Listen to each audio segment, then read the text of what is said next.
Hi everybody, my name is Barry Schwartz. This is the Friday, July 31st edition of the Search Recap. This is the news we covered over at the Search Engine Roundtable at seroundtable.com over the past week. The big news this week is that Yahoo and Microsoft announced a deal. On the financial side of that deal, basically it's no money really involved outside of if it's approved. Yahoo will stop their search initiatives, at least technology-wise, and Microsoft Bing will power the search organic side as well as the paid side. What this means is Yahoo search will look like Yahoo search. It will say Yahoo search on it, but at the bottom it will say powered by Bing, which is owned by Microsoft. The issue, or not the issue really, but what this means also is that on the ad side, Yahoo technically will be selling the ads, and any of the ads that they sell, or any of the ads that are promoted on the Yahoo side of things, Yahoo will get 88% over the next 5 years, I think, and Microsoft will take the rest. This allows Yahoo to cut all their search initiatives in terms of, I guess, cost, in terms of hiring people, as well as paying people to develop new search algorithms, as well as the paid side of things, and gives Microsoft that expense, which they're doing anyway, and it allows Yahoo just to make more money on the profit side. So they're going to be earning less revenue on the search side because they're only making 88%, but yet they're not going to have any costs associated with making that money, or very less costs associated with that. If this goes through, which it probably will, if it does, the earliest it could happen probably is early 2010 after all the regulation stuff, and then after that, Yahoo and Microsoft said they're going to start integrating that with different various properties. So they'll start in the U.S. on the search side, do the paid stuff. So ultimately, it could take about 2 years or more for everything to be complete and finally transition over. As you remember, Yahoo started off as directory, then Google powered them. After Google powered them, Yahoo started to invest in their own search algorithms as well as their own paid side. They bought Overture, they bought Inktomi, they bought AltaVista, they bought All the Web, and they started to make their own search algorithms to really compete in the search space. Ultimately, they developed their own hybrid of all the search things called Yahoo Search. That was a combination of AltaVista, Inktomi, and all these other things, and they built their own thing called Yahoo Search. In addition, when they bought Overture, they went ahead and they branded that Yahoo Search. I think they kept it as Overture for a while, and then they came out with something called Panama, which is basically the Yahoo Search marketing campaign, but they decided to go away with that and make this deal with Microsoft. There's a lot to discuss, a lot of unknown in terms of this deal. SEOs are worried about Site Explorer going away. That's a very powerful tool to track linkage data for competitive reasons. Also, webmasters out there are afraid that Boss and SearchMonkey are going to go away. We really don't know much about that yet, but this is something that people have to worry about in the future. Right now, again, it's not going to happen for at least another year or so. You're not going to see many changes over the course of the next year, but after that, there might be changes coming down the pipeline. It's just important that Microsoft knows that Site Explorer, SearchMonkey, and Boss are things that webmasters and SEOs are find very valuable. If you keep the technology, that's great. But even if you rename it to Bing stuff, that's fine. But really, we do want this in part of the webmaster community. So definitely keep that in mind. Outside of that, obviously the SEOs are discussing, they have to start optimizing for Bing because Bing is going to power them. Again, you have some time to worry about this, so I wouldn't freak out yet. We do have several blog posts at seroundtable.com on this topic. We have one on the day before the announcement, which is July 28th, discussing should we worry about it. We have one on the day of the announcement, July 29th, and we have one today on July 31st about the concerns that SEOs have. So if you want to read more about that, just go to seroundtable.com and scroll through the various archives to read about that. On the Google front, there was some Google update or some minor Google update that happened over the last weekend. The Google update basically seemed to many to be a rollback of the previous update, but it's kind of flip-flopping back and forth. A lot of people are noticing various older data supposedly in the Google Index, and they're not happy about it. But overall, there was some type of minor Google update, and if you want to read more about that, we have links to various threads on July 27th at seroundtable.com. Also, Bing, Microsoft search engine, had some type of update. They didn't officially announce it, nor did Google officially announce it, but there was some type of update. There was lots of discussion about this update over at Webmaster World High Rankings forums and Bing community. It seemed, there's lots of different discussions about people who had top rankings or didn't have top rankings and now do have top rankings or no longer had top rankings. So there's definitely something that's going on, and that happened again over the weekend as well. And we have a post about it on July 27th at SERoundtable.com. So if you did notice a spike or a decline in your traffic from Bing, definitely take a look at that thread over at our blog. Since we're on the topic of Bing, I thought we'd talk about their geo-targeting capabilities. It seems like even more and more problems are coming up with people who want their sites to rank well in certain Bing-specific country search engines are no longer happy with the way that's working out. One is earlier, maybe a month or a few weeks ago, we talked about how Microsoft's relying too much on the meta language tag, which is a meta tag, and even Google's Matt Cutts said that tag could be unreliable, and that's why Google doesn't really rely on it too much. There's a new thread over at Webmaster World that's complaining about why somebody's site who's at a .eu extension is not ranking well in the UK, even though it should be. I noticed that Microsoft's MSN dude went ahead and went into the thread at Webmaster World and asked for more specifics. Hopefully he'll get that. I'm not sure if it's a Webmaster bug or if it's a Bing bug, but there's lots of discussion over it, how Bing actually works on the geo-targeting and deciding what type of location or targeting location that website should be towards. There was a cute little game, not little game, but a pretty neat little game over at the research department at Microsoft. It's called Page Hunt. It's basically this flashlight game. It's really done in Silverlight, Microsoft Silverlight. It allows people it basically shows a random web page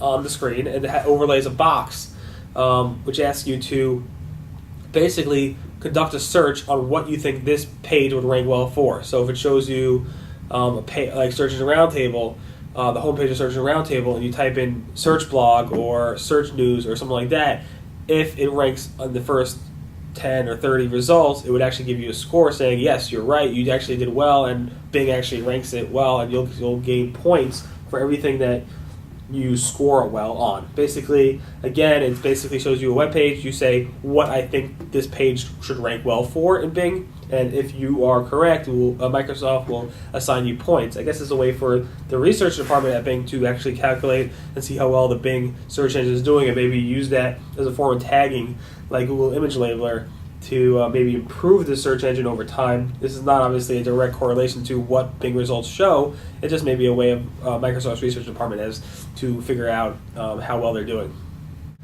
So a lot of people have noticed over at Google, when you do a search, now there's this option for search options, and it opens up this left navigation, which gives you more options to actually find various search things. So refinements such as, you can sort by date, by different types of thing. At the same time, now Google Images is actually showing some type of search options on the left side. I personally don't see it yet, but we posted a screenshot because a lot of people are noticing this now.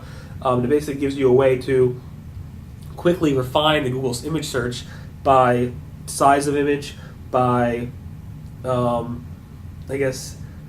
actual megapixels, by the type of image, face, photo, clip art, etc., by color, by specific color, like the actual black, white, or whatever, and there are more options in here. So it's basically looks like Google's expanding that search options to Google Images, and I'm not sure if people like it or not, but I personally think it's pretty cool. Google Bid Simulator is basically coming to a lot more advertisers. I personally see it in my account. Google Bid Simulator basically shows you, if you bid a certain price, what the traffic and click-through rate might be for that bid price. So let's say you're bidding on a term such as iPod, and you're bidding, let's say, $1 a click. What happens if you actually increase it to $2, and it'll actually show you a scenario, a simulation of how much traffic and how many clicks you would get for that, as well as estimated impressions and estimated cost. So it's a pretty neat tool that Google's testing. They actually started doing this a few months ago, and it's been testing for a few months, and it seems like it's being rolled out to more advertisers. We have screenshots and more details with the help document as well on July 29th at SEOroundtable.com. For the past month or so, there has been several webmasters who use the Webmaster Tools API that have been complaining that the Webmaster Tool API does not function properly. Finally, after a couple months of bugs, Google Jonathan Simon reported that he actually discovered the bug, and he documented what the issue was. Specifically, if you try to use the put or delete request methods in the API, what you'll get is a response back that says 400 bad request, and obviously that request will not go through because there's some type of bug. Jonathan Simon said they've actually found the bug, and hopefully by early next week they will fix it, and hopefully those people who are using the Google Webmaster Tools API will no longer have problems. For the past several months, we've been talking about how Google AdWords or AdSense, there's been a lot of scams around that. Specifically the Google Money System scam and the Google Kit scam. There's different various names for this scam. It's been going on since March. Advertisers were complaining about these scams month after month. Google finally started banning these people who were advertising for advertising in AdWords for these scams, and then finally Google actually wrote a blog post to give more publicity and to awareness towards these scams. It now seems that according to some thread over there that AdSense, that people are actually getting phone calls from supposedly Google reps that are actually selling this service. I'm not sure if this is legit or if Google's actually calling people, because recently Google started doing radio ads, which we'll discuss later. So right now, it's hard to tell, but it seems like people are making actually phone scams out of this AdWords AdSense Kit, or whatever you want to call it, Google Kit, Money Kit, or whatever it might be. So be on the lookout and tell anybody who might be associated with such things that they should be on the lookout and not fall for such scams. So like I said before, it looks like Google's finally doing some radio ads. These radio ads are specifically for the AdSense product. What people have been hearing are specifically ads that are focused on either mommy bloggers or on health-related site owners or on finance site owners. That's the three confirmed targeted ads that we've been hearing. So basically, I don't know what the commercial sounds like. I never heard it myself, but basically it's pitching these people who own these blogs that are blogs about these specific categories, mommy blogging or health sites or financial blogs, to basically give AdSense a try, and maybe they could earn money using AdSense. People at Digital Point Forum said that this ad sounds like a cheap commercial, and that the girl who was reading the ad seemed like she was reading it off an index card or something. Again, I haven't heard of these commercials myself. If you have, it would be great to hear a copy of it. So maybe I'll get some copies from Google or somebody else, and we can publish them. For those of you who participate in the forum, specifically the Google AdWords Help Forum, Google has announced that if you are an AdWords professional, certified AdWords professional that took the exam and are certified by Google as being an AdWords professional, you can now get a special label or logo in the AdWords Help Forum specifically saying that you're an AdWords professional. I don't know if this came about from them listening to what I had to say about Google certifying or fakely certifying top contributors in the SEO forum, where I basically said, and kind of as a joke, that those who are labeled top contributors in the Google Webmaster Help Forum is basically, in my opinion, not in my opinion, but basically maybe an implication that Google is certifying those top contributors as certified SEOs. So maybe that's a good takeoff of how the AdWords thing works, and maybe if you are an AdWords certified professional, you might want to go ahead and tell Google about this and about your AdWords certification, and maybe participate more in the Google AdWords Help Forum. If you want to learn more about this, we have a post on July 28th at SEOroundtable.com. Twitter, which is pretty popular. I'm on Twitter. I'm sure you're on Twitter. If you're on Twitter and you're not following me, I'm twitter.com/rustybrick. Definitely follow me if you are into that.